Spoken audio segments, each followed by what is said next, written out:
As per usual, we start off this hour with a sponsored segment courtesy of Howard Johnson Realty Limited of unit number 15 in the Ligony Post Mall in Kingston. And it's now time for us to welcome you to Real Estate Today with a very, very interesting topic. Move-in ready or a fixer-upper? In a matter of seconds, we'll be talking with Howard Johnson Jr. You know, buying a home is a major, major life decision.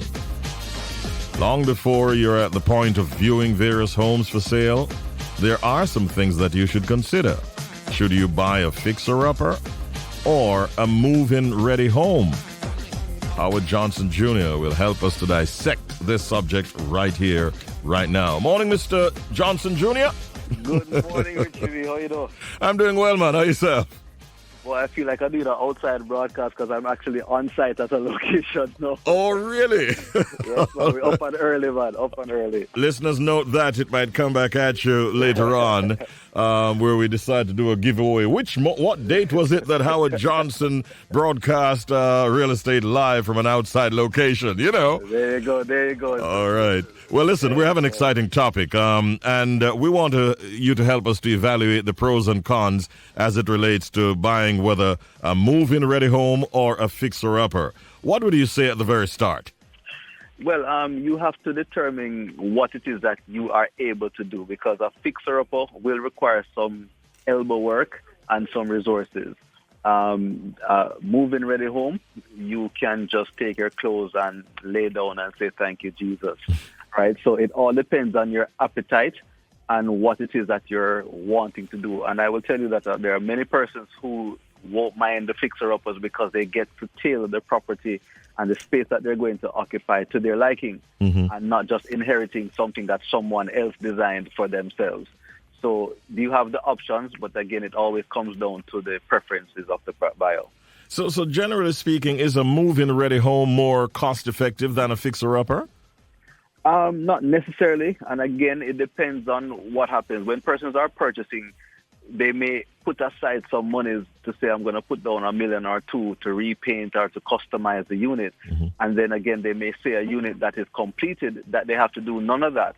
So instead of offering $18 million on a property, they now can offer 19.5 because there's nothing for them to do. They can just, as it says, move in.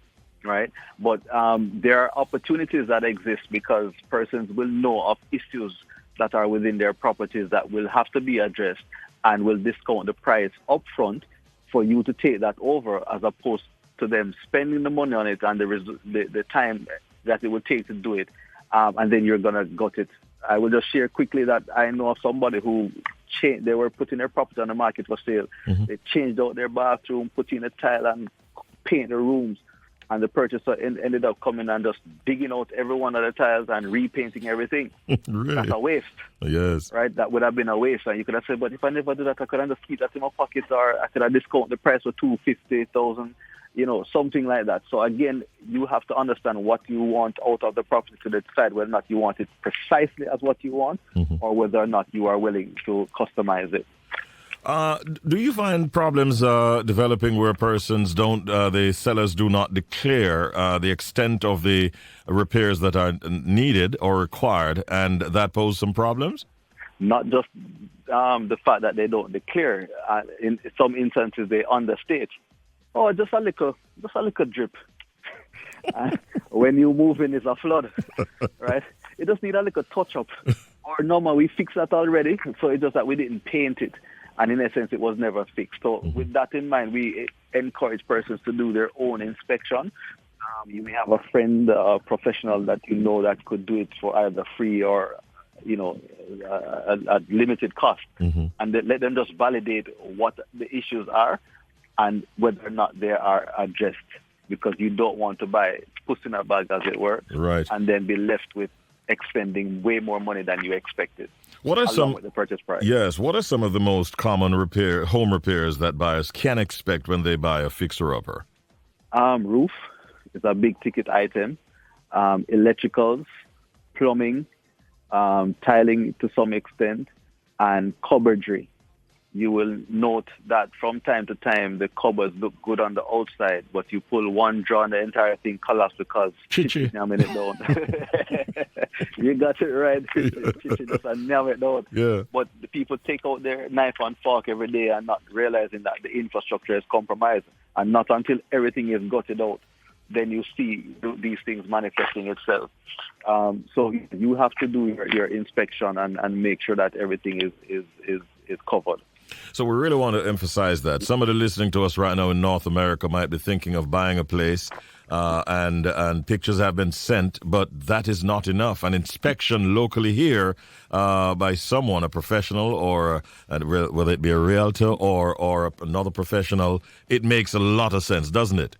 It does. It saves you hundreds, millions of dollars when you have someone who is looking out for your interest and not just taking the word of the owner.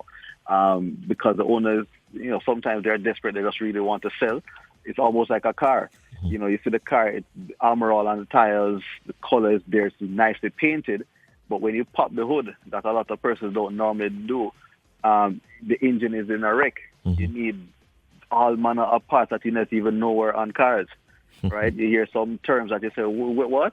Mm-hmm. And you already spent your money on the car, and this is now yours. So ensure you do your due diligence when you're buying. Do you find that persons get better deals though? Does it allow a greater room for negotiation? Is really what I'm asking when you're getting a fixer-upper. It does, and as a purchaser, I will look out for those opportunities firstly, because again, it is always good to tailor something to your liking. And if the home already has issues or has areas for attention, this is a golden opportunity for you to take that over and make it yours. And you negotiate on the price, because sometimes the owner may think that they have to spend $1 million, but you have an uncle who is a professional at this and can do it for you for $300,000, if not your Christmas gift. Mm-hmm.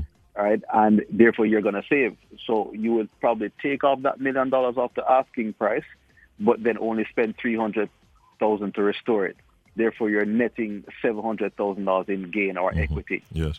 Right. So a lot of times, if you are not averse to rolling up the sleeve and putting in the elbow work, you can look for those opportunities. And when you're doing your inspections, these may be areas for negotiations as well. Very often in my inbox, I'm getting messages from, persons in the real estate industry, and new developments are always going up and are always on the market. But do you find that many fixer-uppers available? There are quite a few, even right now where I am, and I won't disclose my location, but there are some fixer-uppers here that we're inspecting, and these are units that are very large, because not to discount what is being built now, but a lot of units back in the days when they were built, they were very spacious. Yes. The ones today are not as spacious in many cases or many instances. So you can spend some money on a 1,200 square feet to get it to a nice livable space than to move into a 900 square feet with the same amenities. Right? So again, you can look out for those opportunities where you can see or realize savings by looking for these opportunities. So the person listening who's in what we might term the valley of decision, trying to make their mind up as to whether or not it should be a fixer-upper or a move-in ready, what should they do? Make contact with you, a realtor? Certainly. Your realtor is the first step, and our agents at Howard Johnson Realty Limited will be more than happy to explore your options, whether pristine or fixer-upper. So you need to talk to your professionals, and always we can recommend, but it would always be good for you to have either a structural engineer, an architect, someone that is in your circle that can help you to make the decision as to whether or not this fixer-upper is worth your while, or you just need to find something that you just carry your suitcase and just sprawl out and enjoy life. Yes. I hope I didn't preempt the tip of the day. Over to you for the tip of the day now, Howard. All right. So the tip of the day, it is essential to have realistic expectations from the beginning about the work to be done and the total cost involved when purchasing a fixer-upper. Contact someone who is specialized in the area to avoid loss of money. That's the tip of the day. I'm seeing some numbers on the deal on the edge. Wait for it. Where is it? You're going to find this interesting. Howard, over to you for the deal on the edge. Yes, sir. This 2-bedroom, 1-bathroom row house is located in the quiet, family-oriented community of Epsom. It is in close proximity to Epsom's basic school, shopping and medical complexes and other businesses. It's a charming house of about 900 square feet, featuring a front veranda, built-in closets with full-length mirrors in both bedrooms. The property is also fully grilled with mosquito mesh with all the dengue thing going around. We already have that covered on the windows, and a shared backyard with a tub for laundry. We're asking just 45,000 Jamaican dollars, and you may contact Heather Eaton at 876-410-8066. That's Heather Eaton, 410-8066. I told you I saw some numbers that look quite attractive. $45,000 a month. Yes, ready to go. All right. The only thing, though, Howard, where is Epsom? It's in St. Catherine. All right. It's in St. Catherine. Got that. Listen, we're out of time, and we thank you so much for the information you shared. Where can you be found? Unit 15, Ligonier Post Mall. We're just upstairs across from Sovereign Center in the Ligonier Post Mall. You can visit our website, hjrealtors.com, or you can find us on social media using the username at hjrealtors.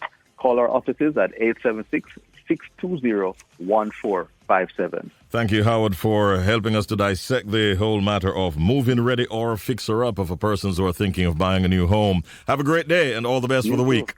Thank you very much. All the best. All right. Enjoy the outside broadcast today, man. Take care. All right. That's Howard Johnson Jr. there from Howard Johnson Realty of unit number 15 in the Ligonier Post Mall, Kingston 6, with our weekly feature at 8 o'clock every Wednesday morning, Real Estate Today. As per usual, we